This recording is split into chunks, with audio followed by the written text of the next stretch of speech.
She had a wonderful sense of humour and a fantastic laugh.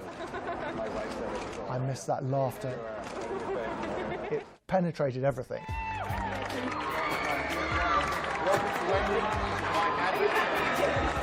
None other has come close to matching the life of Diana, Princess of Wales.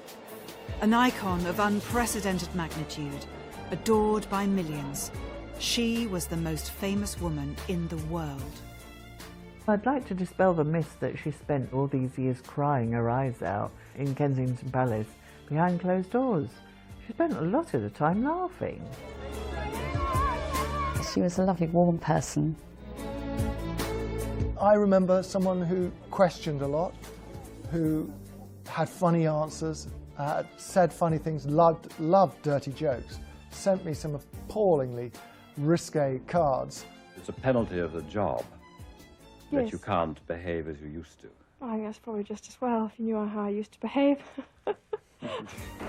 Diana's transformation from princess and wife to dazzling international star and cultural legend played out in the unremitting scrutiny of the public eye. Did you get the idea that it was becoming an enormous success so that you could enjoy it? Enjoy something like that? Oh, God. It's terrifying. Such a long walk up that aisle for a start. No, I'm only teasing. Am I? But when you came out, when you came out, what did you say? I really want to know that. Diana revived the popularity of the royal family in the face of modern challenges. For 17 years, her luminous but troubled life transfixed millions. She took her marriage into the royal family seriously and treated it as a job. I feel my role is supporting my husband whenever I can, and always being behind him, encouraging, and also, most important thing, being a mother and a wife. She loved them to bits.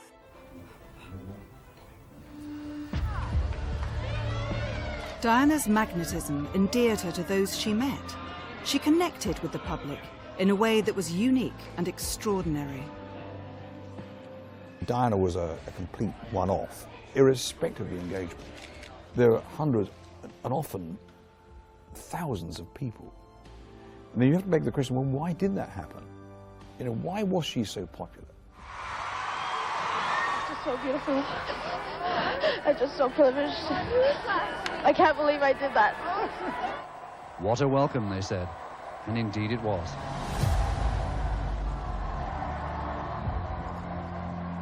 She seemed like a single figure tackling this huge establishment.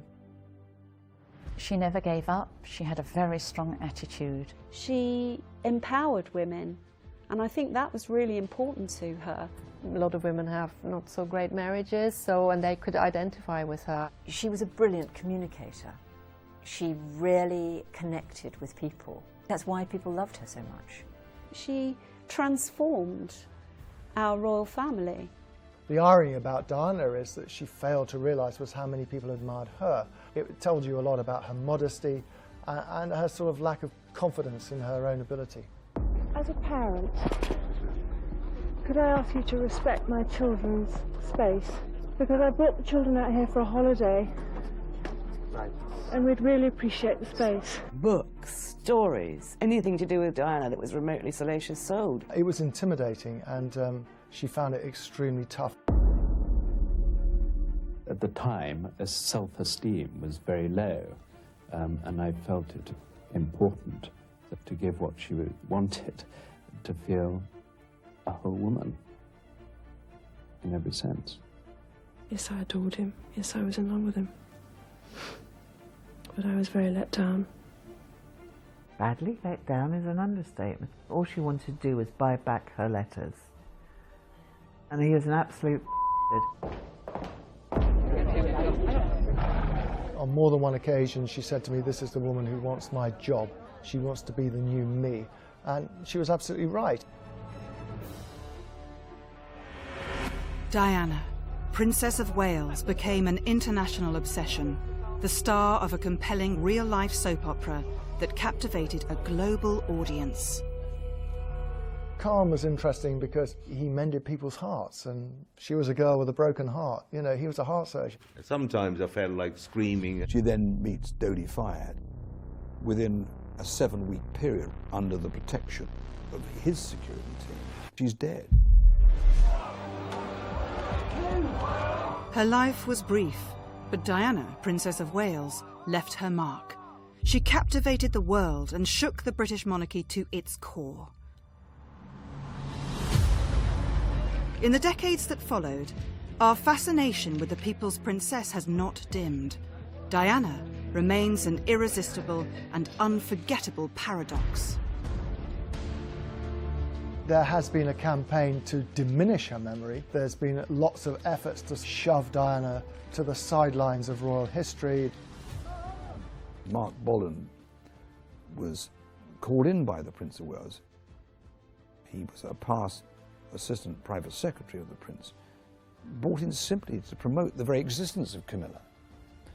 And in a process, knowingly or otherwise, was airbrushing Diana at that stage almost out of existence.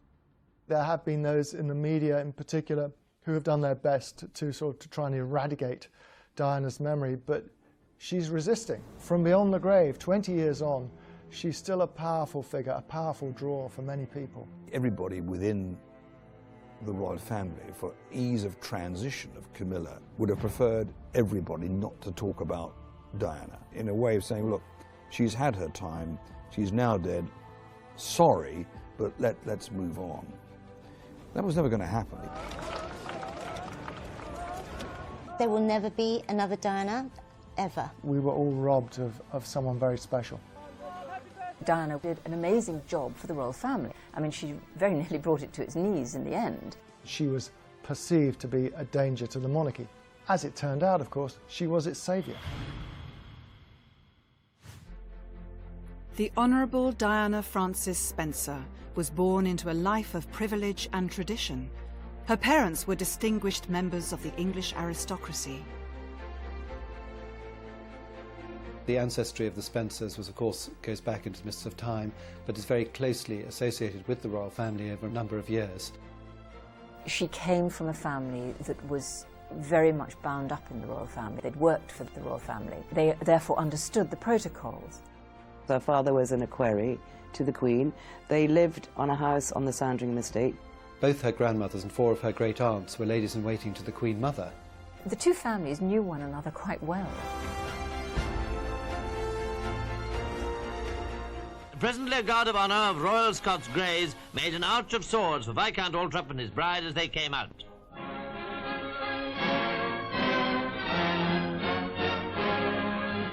It was indeed a brilliant occasion and likely to be remembered as the wedding of the year.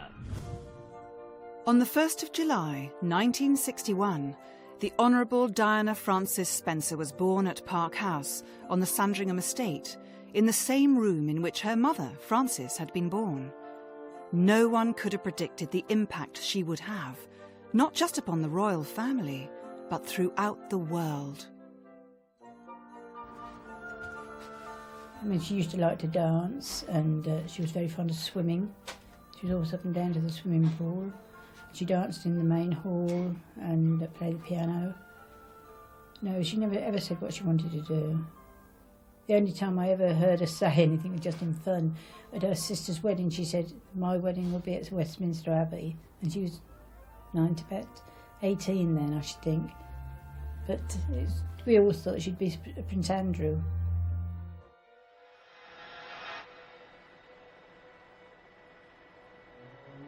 The secure calm of Diana's childhood was shattered at an early stage. In 1967, her parents' marriage ended in separation. Diana had a very difficult childhood.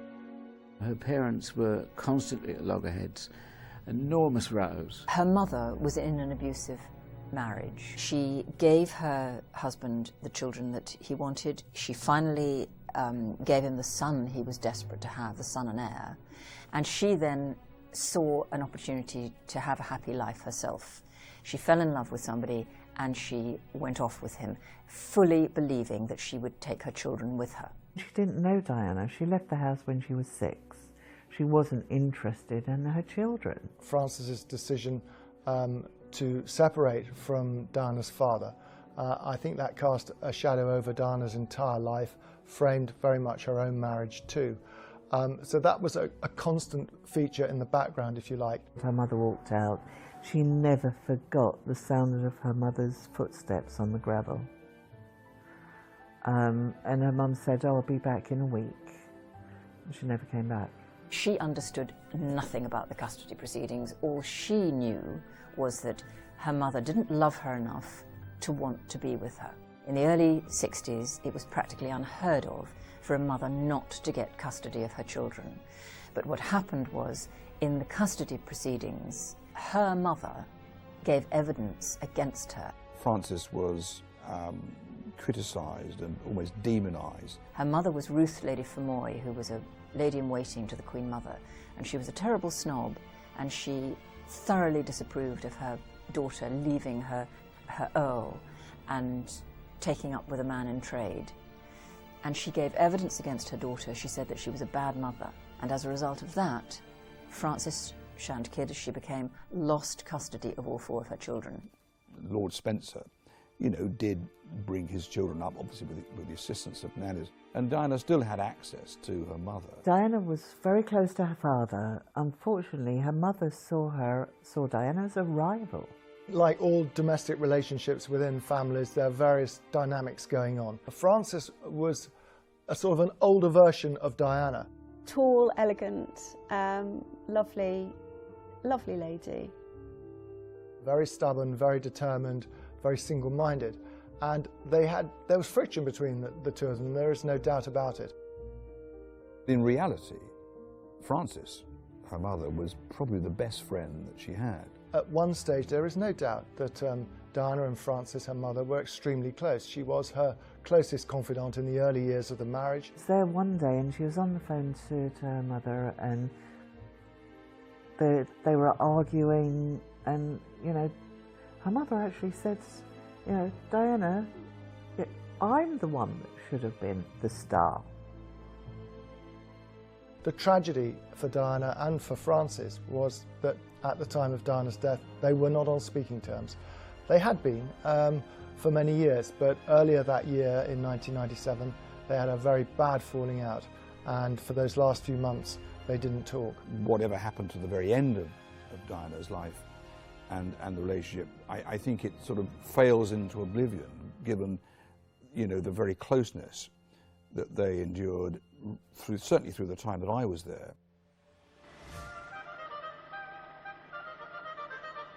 Upon the death of her grandfather in 1975, Diana's father became the 8th Earl Spencer and inherited Althorpe.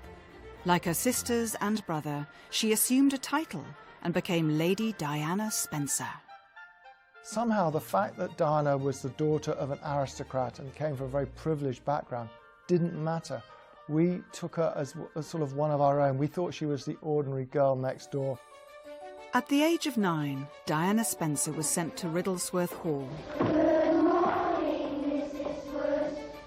In 1974, she followed her elder sisters, Sarah and Jane, to Westheath School in Kent.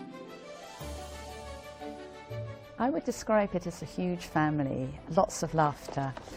The girls, a lot of them were titled, but the staff never knew which girls were titled, so everyone was treated as equals. Diana was a very likeable character and a very helpful person. She was a very easy person to chat with even at that age. In fact, after the class we used to have break, and instead of going off for break, she would want to stay behind and chat and just generally want to know about our lives.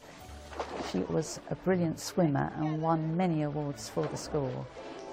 Diana was very, very keen on her dancing, but mainly the ballet. And actually there were only 2 girls in the class, so it was very special, almost one-on-one teaching. I actually wanted to be a dancer, but I overshot the height by a long way. I couldn't imagine some man trying to lift me up above his arms, but I do it once a week if I can. It's a combination of tap, jazz and ballet, and I really enjoy it enormously. She was an outstanding dancer, so enthusiastic. I know she used to practice every morning in the main hall before I would arrive. She was very dedicated and an absolute joy to teach. She wanted to be a ballet dancer herself, but she grew too tall. By then, obviously, she couldn't take that path. Nevertheless, she kept up her ballet movements throughout her life. Sometimes she would even go to rehearsals and join in with the English National Ballet. It was wonderful for her because she was able to pop along and walk in on rehearsals. She adored going to Covent Garden and seeing the performances on stage, and of course, famously, she did it once herself with Wayne Sleep. When she danced with Wayne Sleep, I was immensely proud that she managed to do that. It was one of the wedding presents which slightly backfired. She did it as a tribute to Charles, and it was filmed, and Charles wasn't terribly impressed because he thought she was showing off, but in fact it was incredibly courageous of her to go on stage, you know, at the home of English ballet at Covent Garden, and to do a routine with the great Wayne Sleep. Took an awful lot of courage. I thought she looked fantastic. Although Diana Spencer's academic path was undistinguished, outside of the classroom, she had a keen love of music. Her passion was music. It wasn't Duran Duran or Boy George or Wham. I mean, she liked pop music, but her real passion was for classical music. The thing I remember about her is driving around in her car, listening to music like bands like Supertramp on the one hand, and then going on to something very classical on the next. She was a great fan of opera, and she travelled over to Italy on several occasions to see Pavarotti. I'm a great believer in having music wherever I go, whether it's a headset or a radio or a record player, and it's just a big treat to go out for a walk with music still coming out with me. And I tend to listen to an enormous amount of classical music, whether it's Grieg, Rachmaninoff or Schumann, and all my family, my side of the family, are very music orientated, and that's where I picked it up from. I love it. And you still play the piano? Yes, I play that. It's nothing to get excited about by any means, but I really enjoy it. It's very therapeutic. Diana connected effortlessly with people. Her human touch endeared her to those she met. As Princess of Wales, she made a joke of her school days and her lack of academic success. On a visit to West Heath 10 years later to open a new sports hall named after her former headmistress, she recalled past misdemeanours and the price she had to pay. She said, "Oh, Wendy, I returned to the school, but I was surprised because a lot of the staff were nervous of me, and I'm just Diana." My years at West Heath were certainly very happy ones indeed. I made many friends who I often see, and in spite of what Miss Rudge and my other teachers may have thought at the time, I did actually learn something. So you would never have known by my O-level results. Diana was much more intelligent than people ever gave her credit for. She wasn't academic. Look, make no mistake, she didn't excel brilliantly at school and pass lots of exams. That was not her. She herself admitted that she didn't have a great clutch of O-levels, and would occasionally refer to herself as being the thickest member of the royal family. Diana was actually one of the most intelligent women anyone could ever meet. She pretended to be a dimwit. Diana knew exactly what was going on in politics, economics.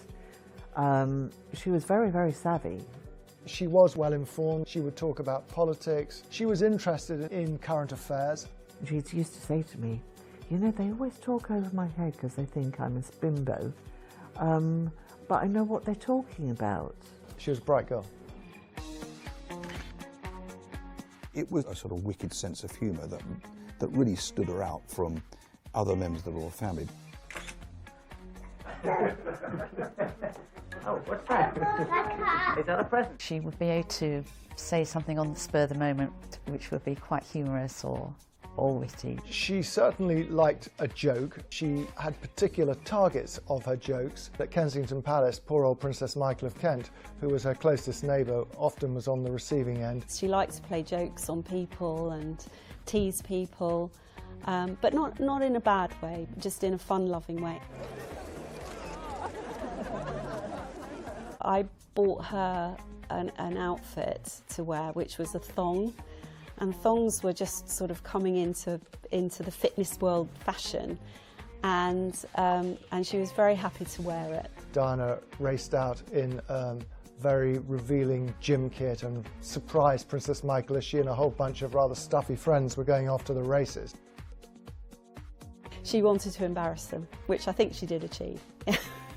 She was with her friend Simone Simmons, and they were covered in some sort of avocado makeup. They were doing a sort of deep cleanse on their face, and they thrust their faces together out of the window, looking like a pair of Martians, as Princess Michael was again about to get into a grand car to go off somewhere important. I went there one day and I was waiting downstairs in the formal interview room, and while I was sitting there, there's a beautiful cat that came through, and when Diana walked in, she said, "Oh my God, you like cats?" I said, "Well, you know I do." She said, "Oh, I forget, you've got 3. Yes. She said, "Would you like another one?" I said, "I don't mind." She said, "Well, this cat's very, very unhappy living with Princess Michael, as is everybody else that lives there. So would you please take her home with you?" I said, "I'd love to." She said, "Paul, go and get a box." So he went and got a box and said, "Do you know the cat's been chipped? Microchipped." And Diana said, "Wouldn't it be funny if we both ended up in prison?" In the early years, she was friendly with Princess Michael, but things changed. They didn't get on as well. They perhaps should have done. She didn't like Princess Michael of Kent, and the feeling was mutual. She had a wonderful sense of humour. You wanted to laugh anyway. Whatever the joke was, you'd laugh because of her. And the princess found it hard to suppress a girlish attack of giggles on seeing her husband in a hard hat. She was funny, witty, and big-hearted. She teased her policemen, she teased her friends, she teased other members of the Kensington Palace staff. When the cameras were off, then it was playtime. I remember coming back from New York, and we'd arrived at Heathrow, and she said, "Oh, you must ring up my hairdresser." I said, "Well, what do I ring up his hairdresser for?" And she said, "Oh, just ring him up, just do one of your funny voices." And I remember ringing him up. He had a salon in Claridge's, and I'm on the sort of hands-free in the car. I rang up and I said, "Hey, Richard," I said, "this is Jack Weisner from the New York Times. We just want to talk about Diana's hairstyle." And Richard, in a very effeminate voice, said, he said, "I don't give interviews." He said, "Well, this is not an interview. We just want to know, when did you last do Diana's hair?" "I'm not talking about her hair." "Well, Richard, let me tell you something. When did you last do her roots?" At which point, Diana and her sister were in the back. I could see Diana sort of stuffing tissues in her mouth, and the chauffeur wasn't actually losing control exactly. But I decided to call it a day. I said, "It's all right, Richard, it's Ken." I won't say what he said. In 1977, Lady Diana attended the Institut Alpin Videmanette in Switzerland. After Westheath, she went to Switzerland for 2 terms, where she went to a finishing school. With money inherited on her 18th birthday, Diana bought a flat in London, which would be her home until the day her engagement was announced. For a while, she worked as a kindergarten teacher. I wanted to teach children, and they said, "Why not come along?" So I first started off doing afternoons, and then I took over the mornings and did whole days. But I only worked 3 days a week at kindergarten, and the other 2 I looked after American baby boy. It was 1977 when the world's most eligible bachelor and heir to the British throne encountered his future princess. It was 1977. Charles came to stay, his friend of mine, sister Sarah's, for a shoot. We sort of met in a ploughed field. I remember thinking what a very jolly and amusing and attractive 16-year-old she was. That marriage came about in a strange way. It came about through granny power. At that particular time, working for the Queen Mother was a lady called Ruth Vermoy, a lady who was Diana's grandmother, who was very instrumental with the Queen Mother, in bringing together this relationship, you could say with some degree of certainty that this was the last of any royal arranged marriage. Prince Charles was under intense pressure to find a future queen. Diana fitted the bill perfectly. Is there any possibility of any announcement of your marriage in the near future? Can you tell me? Can you tell me if there's any possibility? I'm not going to say anything, I'm afraid. Right, but Prince Charles did give us a hint himself. He said we wouldn't have to wait too long. Lady Diana Spencer, well, as the Queen said, she's one of us. She knew all the ropes and all the rules. She seemed, in a sense, to be ideal. Actually, she was on the scene and familiar to the Queen and Prince Philip, who were both very fond of her. She touched his heart, and that was the beginning of the relationship.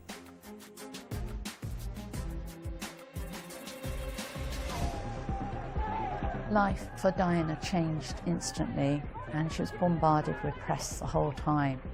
And I think she coped with it admirably, and she was very gracious, but I know that she wasn't really happy about it. Will you be back at all? Her flat in London became absolutely besieged by the press, by photographers. They followed her everywhere she went. And that was effectively the end of Charles and Diana being able to explore their relationship, get to know one another. They scarcely knew one another at that point.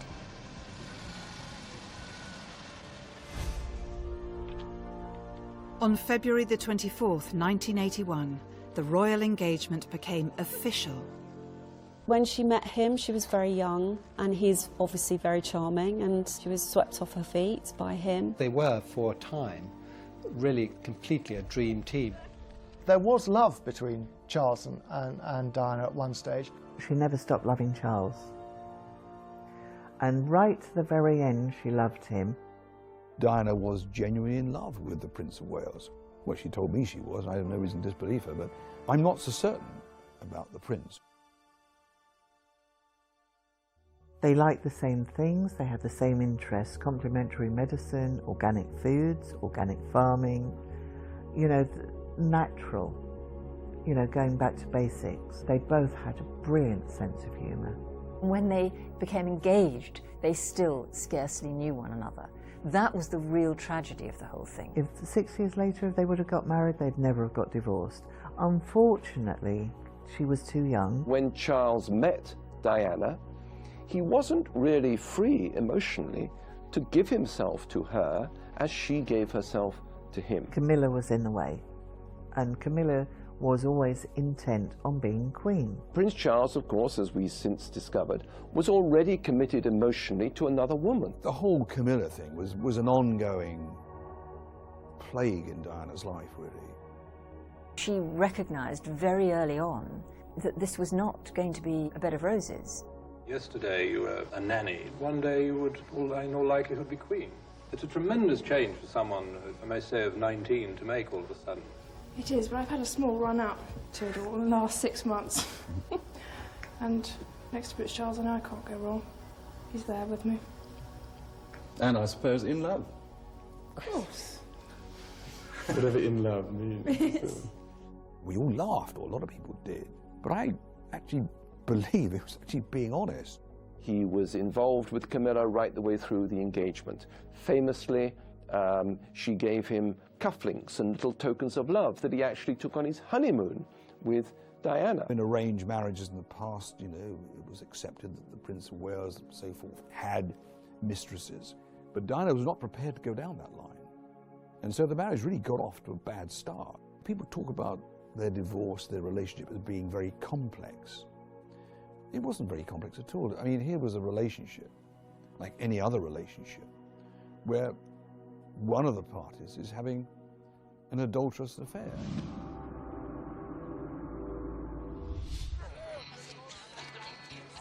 To the captivated public, Lady Diana appeared to be the perfect candidate to fill the position of Princess of Wales. Why have you come here today? To try and get a glimpse of Diana and Charles. Why are you so pleased? Because I think she's just the right person for him. Admired and emulated for her beauty, Diana's wardrobe became a continual focus of attention. When I first arrived, there were a lot of people to help me, and it's now really my own choice. But I can't always wear what I'd like to on engagement because it's just not practical. You'd be amazed what one has to worry about, from the obvious things like the wind. There's always a gale wherever we go, and the wind is my enemy, there's no doubt about that. And you've got to put your arm up to get some flowers, so you can't have something too revealing, and you can't have hems too short, because when you bend over there's 6 children looking at your skirt, and it goes on like that. You've got to be, clothes for the job, you've got to be practical, and sometimes I can be a little outrageous, which is quite nice, something. She was a very striking woman, very physically striking. She almost had a sort of model figure. She was very tall and she was very slim. She had such a beautiful posture and poise. She had the most amazing, flawless skin. The thing I remember about her is not the glossy performing Diana on the public stage, but the Diana whose hair, when it wasn't all done up and teased up by her hairdressers, was quite flat, and minimum makeup, jeans, terribly tall of course. She looked really amazing when she was in jeans and t-shirt and no makeup. I don't think she really knew how beautiful she was, and she was actually naturally very beautiful. I'd seen her first thing in the morning with no makeup, just straight out of the shower, and she had the most amazing skin. She was just extremely photogenic. At school, you wouldn't have thought that Diana would have become a fashion model. I think she just didn't take a bad pick. I really enjoy looking at pictures of her. I don't like her in white as much, I must admit. One of her first dresses she wore for a public engagement was that black taffeta Emmanuel dress, and the papers the next day said plunging necklines. It was a big scandal. The black dress was, we always called it our transformation dress. There was the plunge element. It caused quite a stir. So there was a bit of a hoo-ha about her décolletage. When she wore the black dress, it was the first time anybody had seen her in grown-up kind of clothes. And before then, she'd been wearing sort of very quite romantic styles with frills and flounces. When she turned out wearing that, it was a transformation of a young girl into a princess to be. There were very few other times she wore black, and it is something normally sort of reserved for mourning. Once she wore the black dress, she noticed the press was paying a lot of attention to her and realised that what she wore had an impact. We weren't really surprised that it fetched such a large price. It was a very famous dress, and that's why it raised such a lot of money. Selling now for $160,000 plus buyer's premium, $160,000. Sold. Thank you very much. It was probably the most exciting auction of my entire 30-year career. On the day the royal engagement was announced, the future Princess of Wales moved to the Queen Mother's London residence, Clarence House, and thereafter to Buckingham Palace. Diana was just thrown in at the deep end. She went to live in Buckingham Palace. She felt a little isolated and a little unsure of her position. She was so young, she was only 19. She felt she couldn't really have her friends around to such a sort of scary place. She moved from her lovely giggly flat with her flatmates into Buckingham Palace, which is very, very different. It was a complete shock to her. Did she watch TV a lot? Did she have any favourite programmes? Oh, God. Crossroads. Did you share that like? Unfortunately, yes.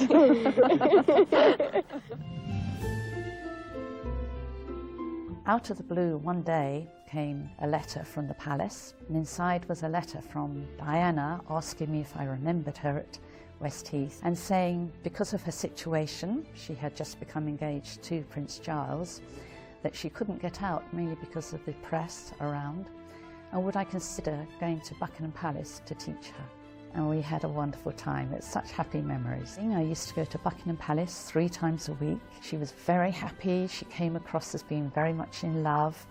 She was quite tired, as any bride is, with the preparations going on, but I think even more so because there were many dress fittings and then practices of getting into the coach and out of the coach.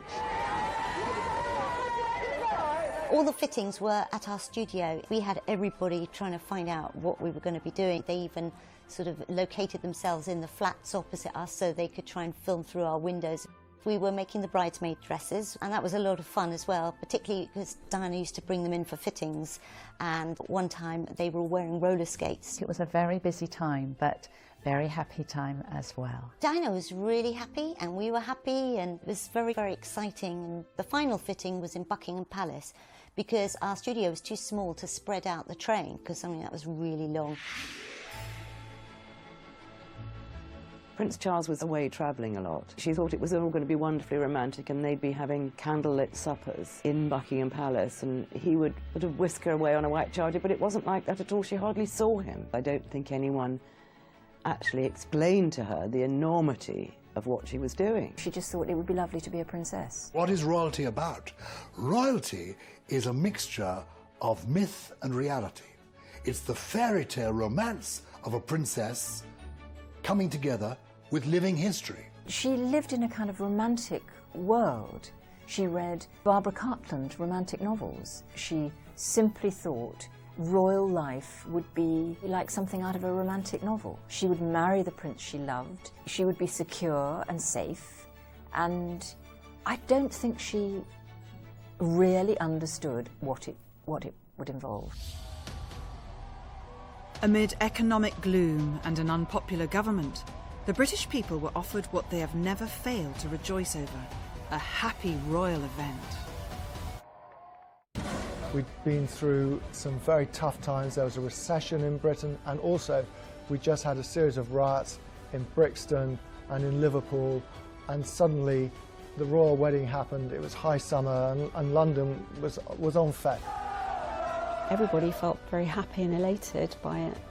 I was reporting on the royal wedding for the Mail back then. I remember being out the night before, talking and interviewing to lots of the people who were camping out on the street all the way from Buckingham Palace to St Paul's Cathedral. As dawn came up over London, preparations for the parade were well advanced. Horses were made to get up early. Outside Buckingham Palace and all the way to St Paul's, the pavements were jammed with well-wishers. On the 29th of July 1981, Lady Diana Spencer's life would change forever. Though still a commoner, the pretty English girl will be transformed into the third lady of the realm, Princess of Wales. We were all waiting on the steps, and it was all very quiet, and it kind of finally sunk in that this is it. We hope everybody likes the dress. And a wedding dress that has been a carefully guarded secret.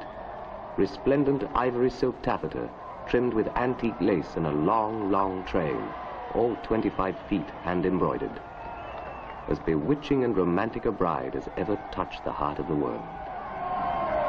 I thought it was exquisite, so beautiful. One of the sort of outstanding things that people seem to remember is this really, really, really terribly long train. But that long train is a bridesmaid's nightmare. We noticed that there was some wrinkles there in the dress, and my heart must have hit my knees. We knew the taffeta does tend to wrinkle, but we also knew it pulled out because it was quite heavy taffeta. It took quite a while to arrange her when she came out of the carriage to make it sort of look right. It was kind of romantic, dramatic, theatrical. The dress was made of silk taffeta, and we had it specially woven. There was a lot of fabric. The amount of tulle that we used for the petticoat must have been hundreds of meters. And there was many thousands of pearls and sequins embroidered onto the lace. There was a lot of work on that dress.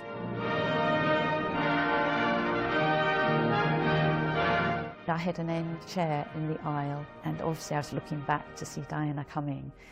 And I'm sure for her it must have been very overwhelming with all these people around, but she was beaming, looking radiant.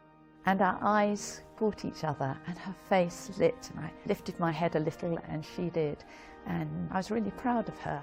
Her bouquet, orchids and pale gardenias, dark myrtle and golden Mountbatten roses. Diana never appeared nervous at all. I don't think we ever saw her nervous. I was nervous.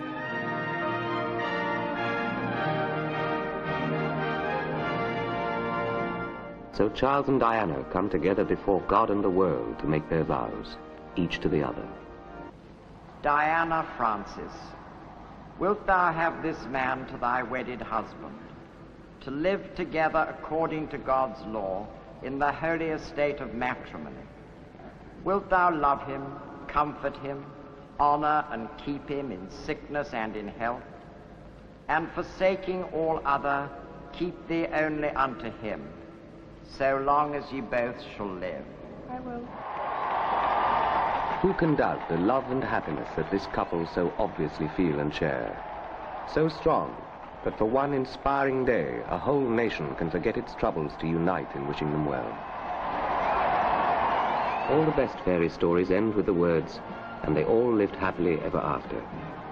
May we pray that this fairy story is no exception.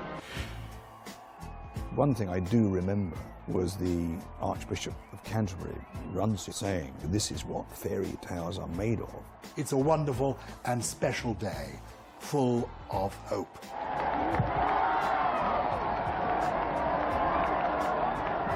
It quickly went wrong. Although it was a fairy tale, it had an incredibly unhappy ending in so many different ways. On Diana's wedding day, she said her initial instinct, because that's when she found out about Camilla, her initial instinct was to turn and run. Her family wouldn't let her do it. Behind the newlyweds comes the Queen, accompanied by the Earl Spencer. Prince Charles couldn't let go of his mistress, and the tragedy unfolded. The Camilla issue was clearly in open court. You know, really, how do you sort of reel back from that? It was a difficult one.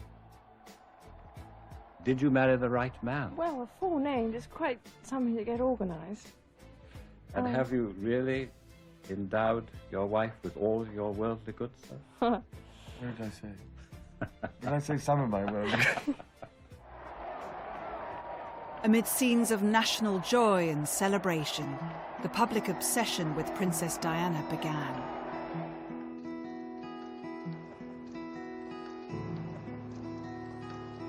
How are you enjoying married life? Highly recommend. She was an event. Wherever she went, her presence connected with the great British public. They loved her. She wasn't some sort of staid fuddy-duddy out the House of Windsor. She was a breath of fresh air. She was glamorous. She brought a film star quality.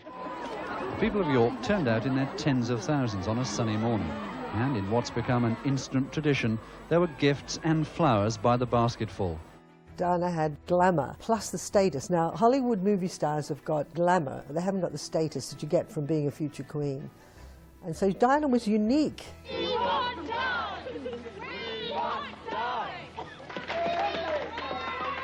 Her style, her involvement, her approach, her attitude, her fun, her sense of humour, endeared her to the public. Whoever associated a sense of humour with the royal family before until she came along? She had a natural way of greeting people and making you really believe that she was genuinely interested in you. She made you feel important. She was just wonderful. She was immensely popular in a way that is very hard to imagine now. I don't think she had any concept of just how popular she was. If she went on these tours, she assumed that people will sort of bust in to see her. I said, no, people come to see you because they want to see you. These aren't sort of one-party states where people are forced to come pay homage to you. After she died, I actually thought, if she only knew. As her celebrity flourished, Diana rapidly learned how to make an impact. The clothes were kind of a language for her, and you could see how she was feeling or what message she was trying to get across simply by looking at what she was wearing. We could always tell if it was going to be a good day with Diana or a bad day. If it was a good day, she'd arrive wearing pink or red. That meant she was in a rosy mood. She had her rosy specs on, sort of metaphorically, and she'd cooperate. But if you turned up at a job and she was wearing black, we'd think, oh, God. She'd keep her back turned to us all day. She was very clever at handling the press, and getting across the message that she wanted us to publicise for her. She didn't send sort of big trends, but she picked out particular pieces and then other people would wear them. As she got more and more confident in her own style, she would push the boundaries a bit. For a while she was also very much into sort of military style, so she had a lot of Cossack coats and things with frogging. For Diana, her hair was a big thing as well, it wasn't just what she was wearing. When they went to New Zealand, they were confronted by 5 or 6 women all having the same hairstyles and by crossed blouses. My clothes are not my priority. I enjoy bright colours, and my husband likes to see me look smart, presentable, and I do think there's too much emphasis on my clothes. I mean, fashion isn't my big thing at all. The royal couple seemed an almost perfect match. For a while, the idyll continued to bewitch an unsuspecting public. Even the couple's dissimilar interests seemed captivating. I was lucky enough to marry her, and we had many messages.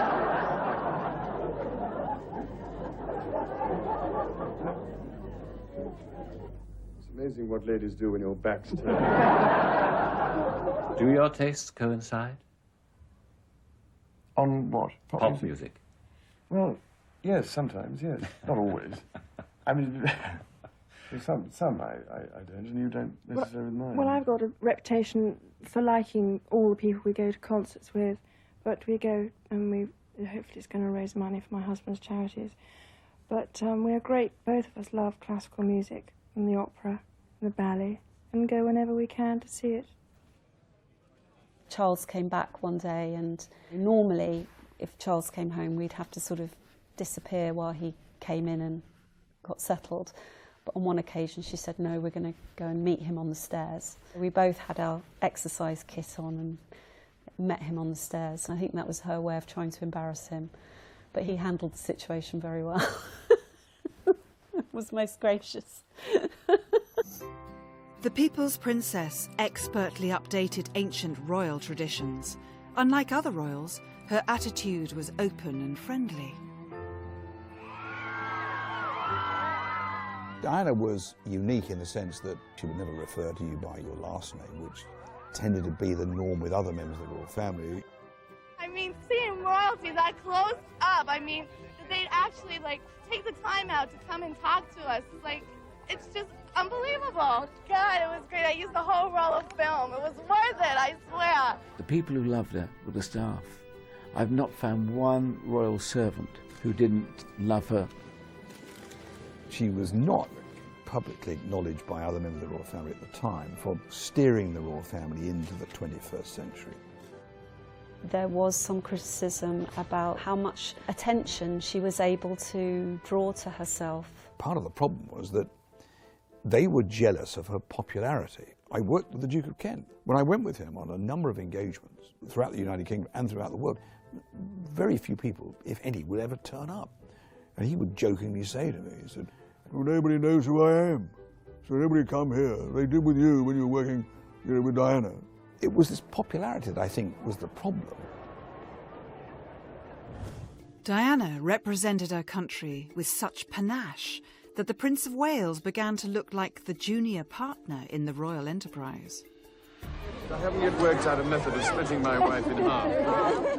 She ended up eclipsing Prince Charles, which can't have been his intention. He wanted to have the limelight too, and it wasn't to be. He felt that he had really important things to say, messages to deliver in speeches, and of course he would make speeches, and he would have Diana by his side, and the press ignored his speeches, and they talked about Diana's hairstyle or her clothes, and Charles found that incredibly frustrating. I've come to the conclusion that really it would have been far easier to have had 2 wives. To have covered both sides of the street. And I could have walked down the middle, directing the operation. Charles jealous? He doesn't know what jealousy is. In June 1982, just 10 days after her 21st birthday, Princess Diana gave birth to a son. It's rather a grown-up thing, I found. William Arthur Philip Louis Mountbatten Windsor became heir to the throne with the title Prince William of Wales. Let's see. Look. She was incredibly devoted to being a mother and a wife. She was a fantastic mum. I mean, no one can take that away from her. The princess found new happiness when her second son, Henry Charles Albert David, was born in 1984. He assumed the title Prince Henry of Wales, but the princess announced that he would be called Harry. Okay, here we go. That's fine. And you want to look at over there. She did smother those boys with love and affection, but never over the top. They loved their mother. I witnessed that over many, many years. From day one, when William went to school in '86, unless there was an engagement out of London or that took her abroad, she would take William to school and be there when they arrived home in the afternoon. She wanted to give them a very normal upbringing, even though their circumstances weren't particularly normal. She did things with them that other royals didn't do. For example, you know, she took William and Harry out, took them on the London Underground, took them on London buses, on London taxis. The Prince of Wales had a problem with this. You know, why do you want to take them on a bus? You know, why do you want to take them on a taxi? Couldn't see that. I can understand him saying it, but this was her way of saying, look, this is what is out there. She let them see the difference between the privileged and underprivileged. He would say, you know, why do you take them to a burger bar? You know, we've got a perfectly good chef. A good question, and an understanding question, but it wasn't about that. It was about Diana and the way that she felt that her children at that particular age should be educated, where all their friends were doing all these things on a daily basis. There's always this myth that William, being who he is, hardly ever sees a child, but I have two sisters that have 5 children between them, and I have lots of friends who have children as well, so we get around. He just adores other children and very much an organiser, which probably might be helpful in future years. It's because of Diana that William is the young man that he is today. He's much more relaxed, not nearly as buttoned up as his father. He has many of those Spencer genes in him. Harry has them even more. Court life presented a challenge for Diana. Her free-spirited nature clashed with the protocols set by the royal household. Did you know what you were taking on and not being able to just walk down the street? No, I didn't. Diana sort of strove for what she would often refer to, I want to be normal. But of course, for a lot of members of the royal family, it's almost impossible to be normal. But I think Diana got close. It's wonderful that she could go out in disguise. One time she was experimenting, and this person answered the door to me, walked me up the stairs, and, you know, in her small lounge, that William and Harry were there, and she said, oh, the princess will see you now. And the boys just could not stop laughing. And she said, I fooled you, didn't I? Said, oh my God. Does it get complicated? You can't go shopping now, can you, as you were able to do before you were engaged? No, certainly not, and nor do I have the time in which to do it. But it helps me to see what's around, not necessarily clothes, but books, all sorts of things. And it's just nice to just keep in touch with everybody, or go out shopping with a girlfriend who wants to buy something and wants me to come along.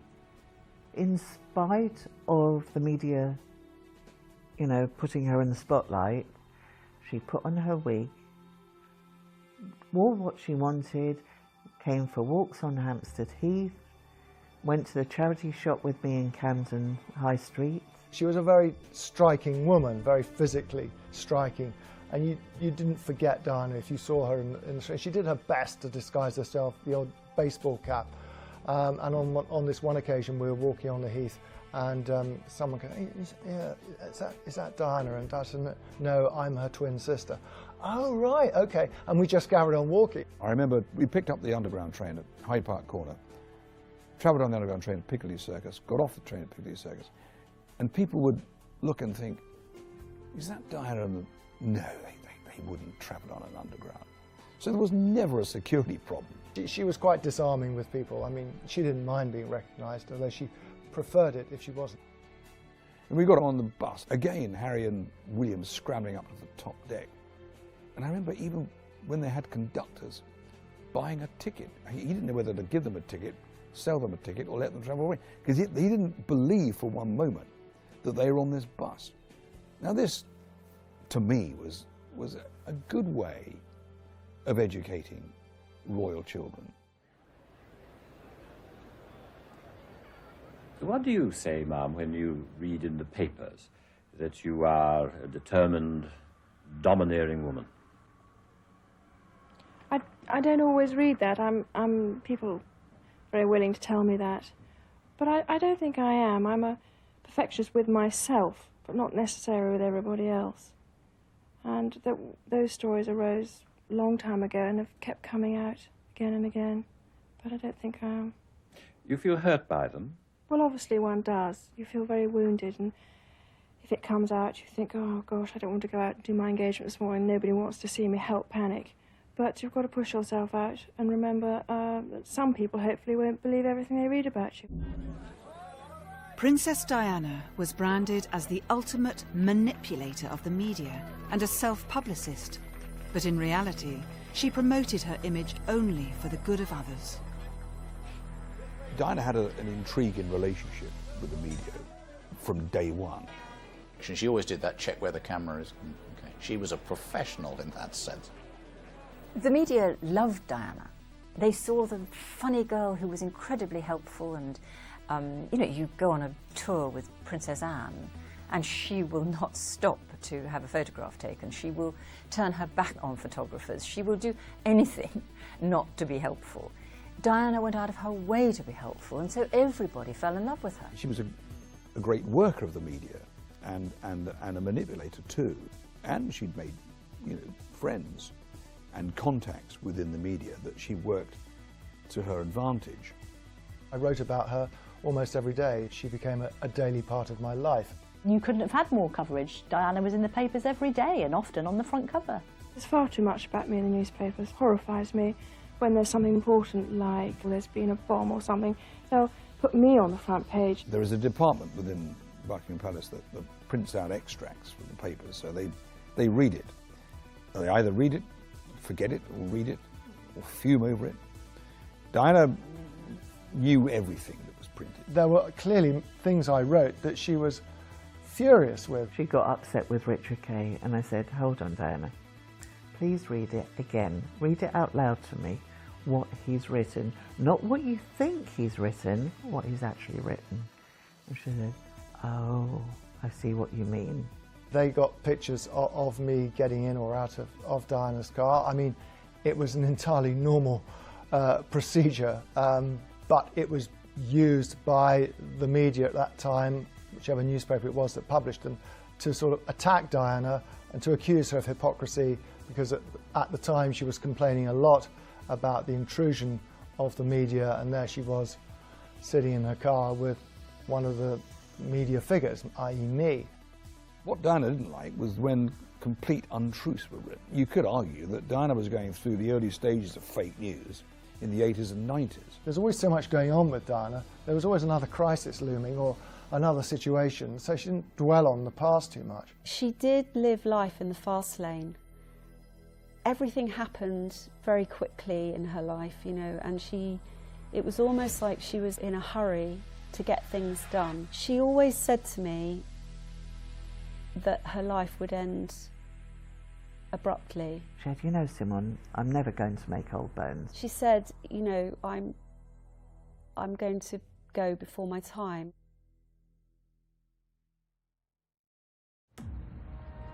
At first, all seemed well with the royal marriage. There was little hint of the troubles ahead. After William's birth in 1982, Diana suffered with postnatal depression. Diana did have difficulties, there's no question. I mean, she certainly suffered from postnatal problems after the birth of Prince William. There was a little bit of postnatal depression. She suddenly, as far as Charles was concerned, she changed before his very eyes.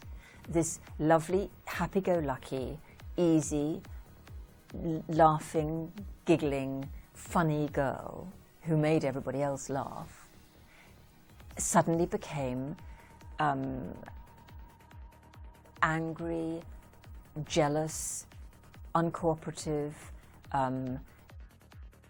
She had terrible mood swings. She manifested a side to herself that nobody had seen before. All she wanted was a big cuddle and a shoulder to cry on, and unfortunately Charles' upbringing precluded all of that. He didn't know how. He really didn't. He didn't know how to help. He thought that it was his fault. You know, she was as emotional as any other woman. He was a very busy man, totally committed to duty, and just didn't have the capacity, emotional capacity or anything else, to deal with Diana. Things never really improved. These are entirely natural occurrences which many women suffer from, but coupled with being this most worshipped woman on the planet, it must have all contributed to her well-being. People like Camilla and his inner circle saying, you know, why don't you put her into a psychiatric hospital? She was totally compos mentis. And Diana didn't sort of throw herself down royal staircases, you know, to receive attention, because very often there's nobody at the bottom of the steps to receive you anyway. The Queen stuck in the middle, which was really nothing she'd ever had to deal with before in her life. She really didn't know how to deal with the moral confrontation of this hysterical woman on one hand, and then her son sort of saying on the other hand she's mad. Absolute. Can I go on record as saying that's rubbish? She was completely and utterly normal.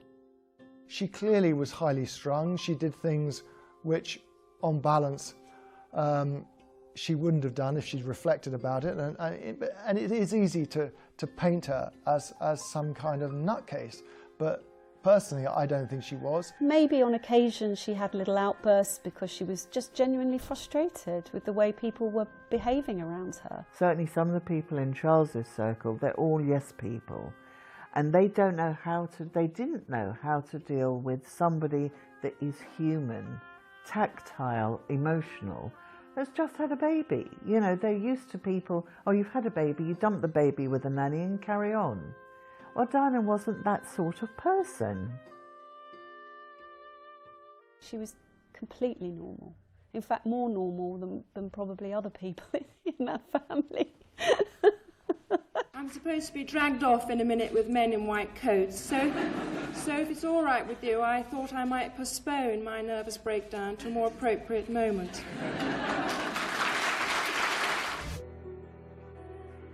There was one time she said, I need to do some shopping at Ken High Street. And I said, no. Well, okay, right. She said, well, you can park the car.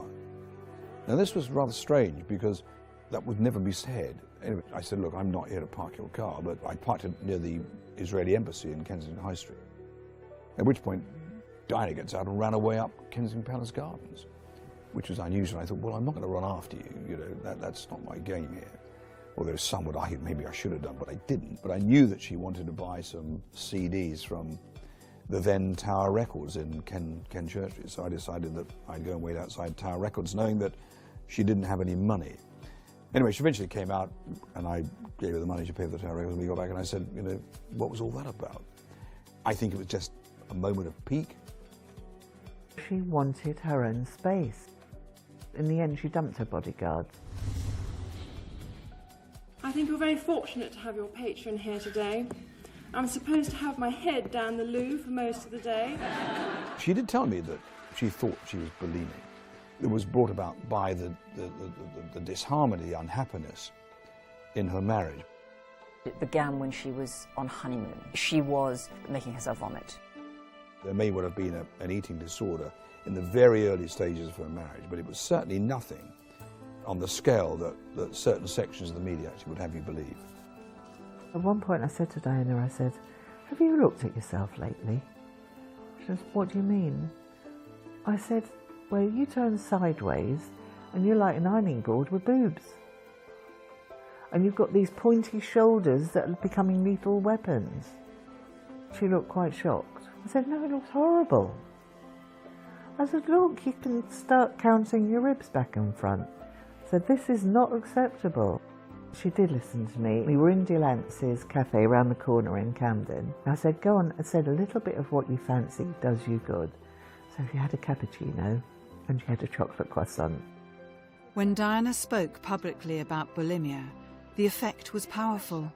It led to a greater public awareness and a better understanding of the condition. Eating disorders, whether it be anorexia or bulimia, show how an individual can turn the nourishment of the body into a painful attack on themselves. I don't believe she had an eating disorder. I think, like any young woman, your emotions affect your diet. We all do it. When we're feeling a bit low, we go for the chocolate and all the bad things that we know we're not supposed to eat, or we feel so emotionally strung out that we can't eat. We feel, your stomach is in a knot and you just can't eat anything. And I think that that's what she was going through. The media have a great way of exaggerating the problem, and I think bulimia was a classic case of that, because it's good reading. It was just because of the stress and things that she was having to deal with at the time.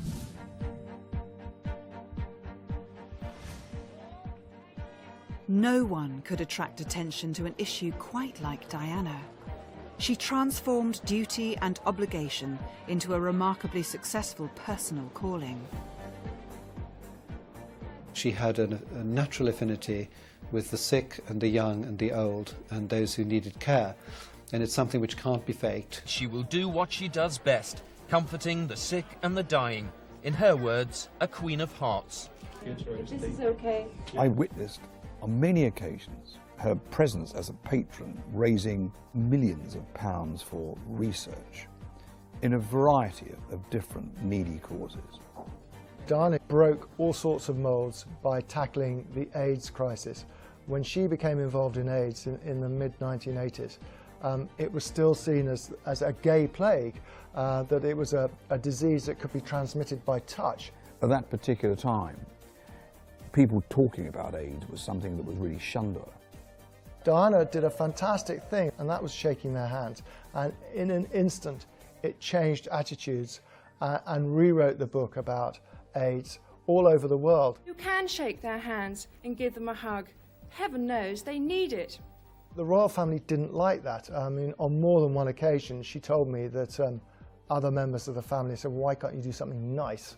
I.e., what you're doing is not nice. I remember a meeting she had with the Queen who said, why do you want to get involved in something like that? She always said, well, look, I have to go where I'm needed, where I'm wanted, and people want me to help out in these issues. Now, you both like skiing, and yet every year it has become irregular. You don't appear to hit it off exactly eye to eye on the slopes. What is the secret of this? Don't we? You two read papers. But if I can help it. I suspect most husbands and wives find that they often have arguments. But we don't. No. But occasionally we do, because I mean, No, don't. I'll go on longer sometimes. Yes, but I'm faster. There we are. The princess would have welcomed reconciliation with Prince Charles, even in the terminal stages of their marriage. I do know that she did genuinely want that marriage to succeed for herself and, of course, for her two children. She desperately wanted to make it work. Camilla never went away. She was obsessed about this one woman and convinced herself that Camilla had been in the marriage throughout. It was a sort of paranoia. It was rather sad because there was Diana in the short years of life being criticised or being publicly humiliated by friends of the Prince of Wales and national media saying that she was obsessed, she was paranoid, and even friends of the Queen saying that she was damaged goods. I knew that these were false statements because they were untrue. Because actually Diana was right from day one in 1981. This was the first picture of them taken in public from 1975. At that time, of course, both were single, each of their divorces many years away. I remember on one occasion, it was Camilla's sister's 40th birthday, and she and the Prince of Wales went to that birthday party. I think everyone was surprised that even Diana accepted that invitation. There was a certain amount of mischief here, I think, on Diana's part, because she knew that Camilla would be there, but since the invitation was addressed to both of them, I don't think the Prince of Wales expected for one moment that she would attend, but she did. When we arrived at this house, Diana was, you know, stunning as you'd expect. And the door was opened in this room of a number of people. Suddenly, it was like a freeze frame of people whose faces were absolutely stunned that Diana would come to this party knowing full well that the other woman that she talked about was there also. You know, after about an hour or so, my name was being shouted in the corridor. And it was Diana, so I went out and said, "What's up?" She said, "Ken, I can't find the husband or Camilla." So I said, "Well, what are you going to do?" She said, "I've got to find them, Ken." And I said, "Is this a good idea?" I said, as if, you know, you always expected something like this would happen. And she said, "No, we've got to do it, Ken." I said, "Well, this isn't my role. This is not for me." She said, "No, I want you to be with me. I want you to witness it." Okay, I mean, reluctantly, I did. And we went to this room in the house, and eventually there was the Prince and Camilla sat talking. And Diana just went across and literally went and looked at Camilla and said, "Don't think I don't know about this. I've known about it since I've been married to the Prince of Wales." And Camilla said something really strange. She said, "It's all right for you, Diana. You've got two wonderful boys." And even I had to sort of think, you know, what really was the point of that statement? That was the beginning of the end, and Diana had realised, well, that is the end. We've recently learned from a new biography of Prince Charles that he was in therapy for 14 years. Now, was that because of his marriage or because of him? As she strived for personal growth, the princess took refuge in her children and her charities. She also consulted an extensive range of advisors and alternative therapists. We had the sort of tarot cards, we had the copper pyramid, we had colonic irrigation. The only psychic that she saw, she was Rita Rogers. She spoke to every single week, and she saw her at least once a month. She was her medium. All these people felt that they could read into Diana's future and set her on this course of magnificence. Some healer that she saw that was strapping fossils to her body. I said, "Really?" I said, "So you want this dinosaur energy?" Absolute and total nonsense, which actually did little for Diana personally, except take substantial amounts of money out of her bank account. When we went through her cupboard of complementary medicines, thousands of pounds worth of stuff that she didn't need. I said, "Blimey, you've been talked into all this stuff. Don't fall for it." You know, Diana did this because this is what friends were saying was going to be good for her. She was really stressed. And she was looking for answers, but she was looking in the wrong places. I just think it was a bad idea. Have you tried to change Prince Charles in any way since you got married? Not at all. I mean, obviously the one or two things, like maybe the odd tie or something, but nothing. Shoes. We won't go any further. But but nothing dramatic. Diana was very interested in alternative and complementary medicines, much like Prince Charles. It's one of the few things they actually had in common. She saw Madame Vassaux one time. You know, that was Fergie's psychic. You know, sitting in this, you know, with this pyramid thing. There was a copper pyramid scientist, you know, and I remember taking her to a property in Belgravia. I dropped her off at this house that was a fire hazard. There were these thousands of candles placed on this stairway. She was taken to the roof and sat underneath this copper pyramid. It was as though a plumber had some excess copper tubing and had made this pyramid out of this copper tubing. And there seemed to me to be some, like, a milking stool in the middle of it. The pyramid was because of the energy that's transmitted through a pyramid. Sorry. The lady, I think whose name was Madame Vassaux, I think, said, "Oh, Diana would like you to see her under the pyramid." And then I went to the roof, and there's Diana sat on this milking stool under this copper pyramid, and there's a hole in the roof. And I said, "What are you doing?" He said, "Oh," she said, "I'm letting all the evil spirits go out through the roof." I said, "I think you better come downstairs." And she said, "Why are you laughing?" I said, "Look, I'm not laughing at you. I'm just laughing at the situation that we're in." Anyway, we left, and these treatments, I suppose they were often referred to, did die, thankfully. As she became ever more alienated from the royal family, Diana struck back. In 1995, she gave an explosive television interview in which she took the opportunity to unburden her most deeply felt grievances. She wanted it to work, but that statement in the Bashir interview, that there were 3 of us in this marriage, was the sole reason why this was never going to work. She felt that the way to sort of reach out to people was to speak over the heads of the media, but directly to them through television.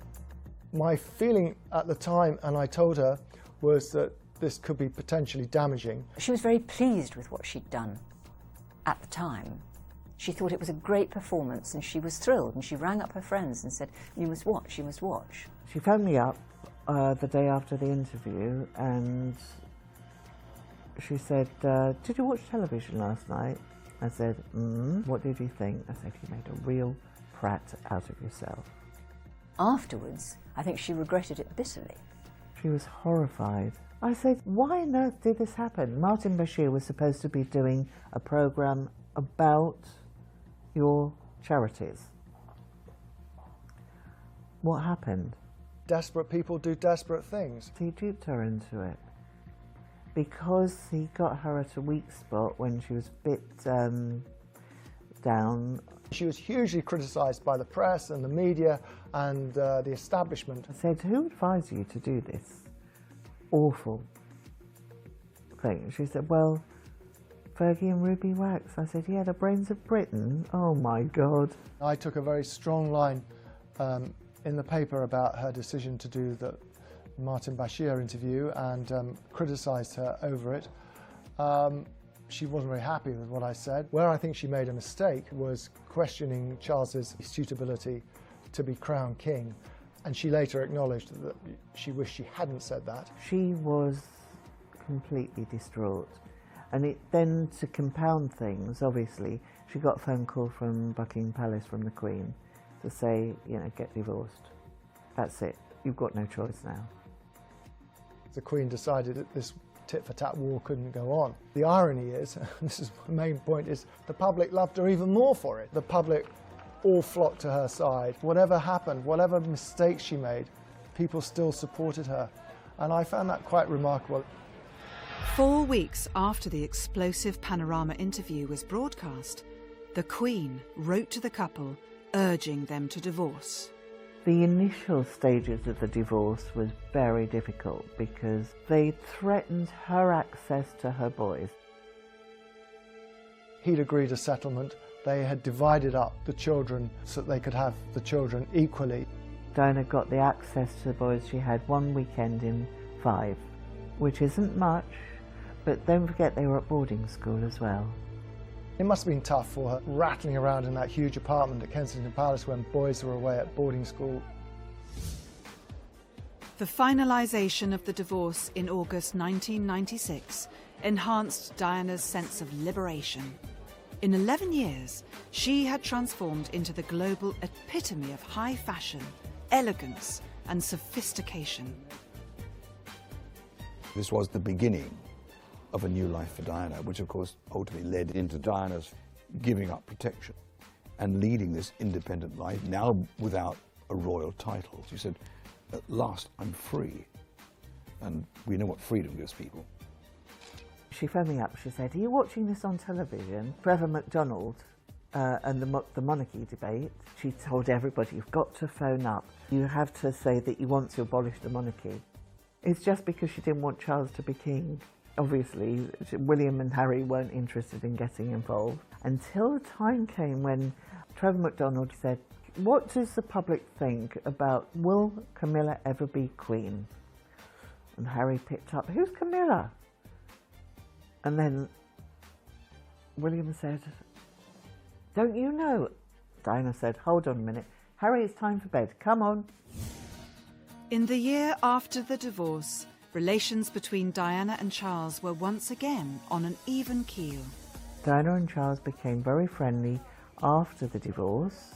There were flashes of the old Charles and Diana. His helicopter landed at the back of Kensington Palace and he wanted to pop into the palace to use the loo. And he phoned ahead. One of the servants picked up the call and told the princess, and she said, yes, of course he can come in. We'd be on the phone and she said, oh, I've got to go, my ex he wants to use the toilet. And then Charles comes out, and as he comes out to get into his car, Diana comes running out and says, same time next week. And of course, the policemen don't know what to look. Charles got red with embarrassment and got into his car, and he did laugh. I mean, they did laugh. I mean, it was a joke, but it was quite a funny one. They became very, very good friends. That's why Charles was devastated. When she died, he cried his eyes out. Diana inspired a nation with her compassion and kindness. And in her final years, she would meet the man who, in turn, inspired her. When she started seeing Hasnat Khan and she'd met her Mr. Wonderful. She formed a relationship with Hasnat Khan, consultant heart surgeon these days, and at that time a young doctor, but of Pakistan heritage, so someone entirely different for Diana in that regard. Like she said, he was the only man in her life that didn't want anything. Even when she offered to pay to repair his exhaust, because the car kept backfiring, and we'd be on the phone and she said, can you hear that? I said, that's really embarrassing. She said, do you think we could be arrested for this? I found her a very normal person. A normal person with great qualities, and I think she did a great work for the country and for people all over the world. Diana was she used to say, we could live in a 3 up, 2 down semi. I said, yes. And pigs are going to fly. He would have seen it as very tricky to pursue a life with her as her partner and she as his partner. He quite rightly viewed the prospect with some trepidation. That sort of life could never be, but it's what she wanted. He didn't think he'd be able to continue carry on his work as a heart surgeon because she would completely overshadow it, everything they did. There would be no privacy. The only way he felt that they would have a future together would be if she were to move to Pakistan. And that, of course, threw up difficult problems for Diana. She went over there, she met his family to see if she could adjust to life over there. And I don't think she felt she ever could. She really liked the days she spent here, I think. There was real love between them, but she and Hasnat had realised that their relationship could not go on, or at least it couldn't be developed in perhaps the way that Diana wanted it to. He's a heart surgeon. You cannot pin any doctor down. An unlikely friendship with Dodi Fayed, the son of the controversial owner of Harrods, was the last surprising twist. Something happened because Diana went public with Dodi Fayed in that last summer of her life, and he was the only man, apart from Charles, who she allowed herself to be seen with in public. When she went on holiday with Dodi, we wanted to make Hasnat Khan jealous. Diana had 2 holidays that summer. She went with the boys at the invitation of Muhammad al-Fayed, and they met the Fayed family, but they went back to England and joined their father. Diana then went back and had a second spell in the Mediterranean on the yacht with Dodi. Here was a man, sophisticated, worldly, cosmopolitan, who had all the toys, if you like, that she was used to, the private jets, the security, the limousines, and of course the endless bank balance, and he could take care of her, and I think she found that enormously attractive. Shining through the blurry images from the Mediterranean during those last few weeks was a personal joy which Diana made no attempt to conceal. They could have had a future together. I don't know whether they would have had a future together. Diana and Dodie knew each other 15 days in total. That's throughout their whole lifetimes, only 15 days. I spoke to Diana 5 or 6 hours before the tragic accident. She rang me. It was a routine conversation. She was coming back the following day. She was tired. She was ready to get back home. She asked me a lot about what William and Harry had been up to. She was upbeat and happy. She was tired for sure. But yeah, she sounded happy. Definitely. She said she was happy.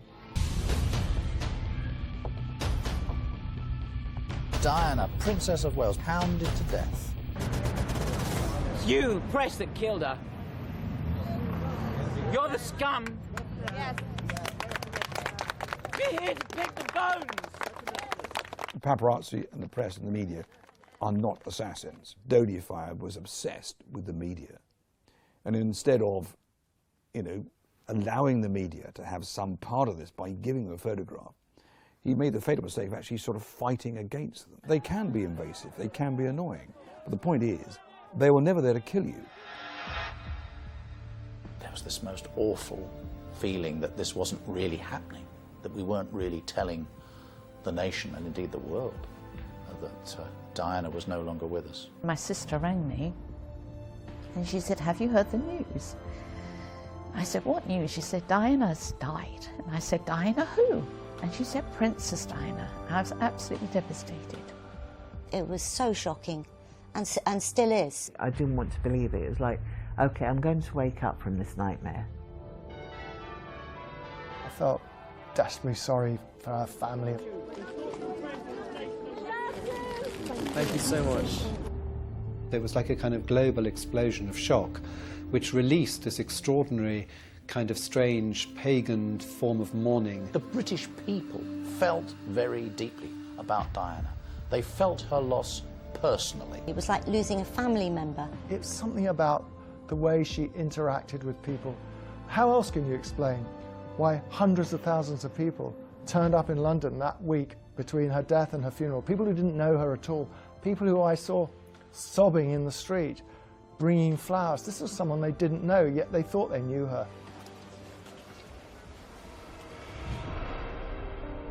Today, Diana's compassion and influence for good lives on, forever frozen in time. She had this remarkable star quality that we may never see again. She made her mark in life as a wonderful ambassador for the UK and for all her charity work she did. This is something that Diana was always going on about. You know, no one's ever appreciative of my work. She wanted acknowledgement, wanted someone to say, hey, thanks, this never happened. Well, I'd like her to be remembered slightly better than she has been up to now. I feel glad that William and Harry are at last showing some real interest in acknowledging her position in the country by announcing this plan for a statue. Diana's legacy will always be the boys. What we see now is that William and Harry are continuing that legacy. Look at the Centrepoint charity that Diana got involved with. William's now patron of that. Harry with Help the Heroes charities and all the sort of work that Diana pioneered in the 80s and 90s. This is part of Diana's legacy. They're doing exactly the same. These two young modern royals that are the direct product of a woman that did change the face, in my view,